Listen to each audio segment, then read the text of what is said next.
कधीकधी स्त्रिया सगळ्यांसाठी जगतात, पण स्वतःसाठी जगायचं मात्र विसरून जातात.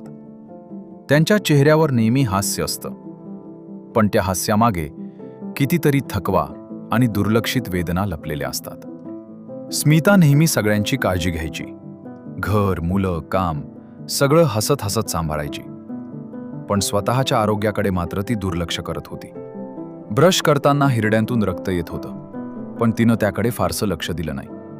एक दिवस डॉक्टरांनी सांगितलं, शरीर छोटे संकेत आधीच देत असतं. वेळीच काळजी घेतली तर मोठे आजार टाळता येतात. त्या दिवसापासून स्मितानं एक गोष्ट शिकली. स्वतःची काळजी घेणं म्हणजे स्वार्थ नाही, तर स्वतःवर आणि आपल्या कुटुंबावर असलेलं प्रेम आहे. आपण आपल्या कुटुंबासाठी खूप काही करतो, पण स्वतःच्या आरोग्याकडे लक्ष देणंही तितकंच महत्त्वाचं आहे. कारण तुमचं हसणं फक्त तुमच्यासाठी नसतं, तर तुमच्यावर प्रेम करणाऱ्या प्रत्येकासाठी असतं.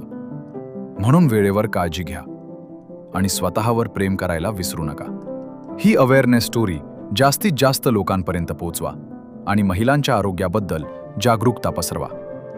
व्हिडिओ आवडला असेल तर कृपया कमेंट करा, शेअर करा आणि चॅनलला सबस्क्राईब करायला विसरू नका.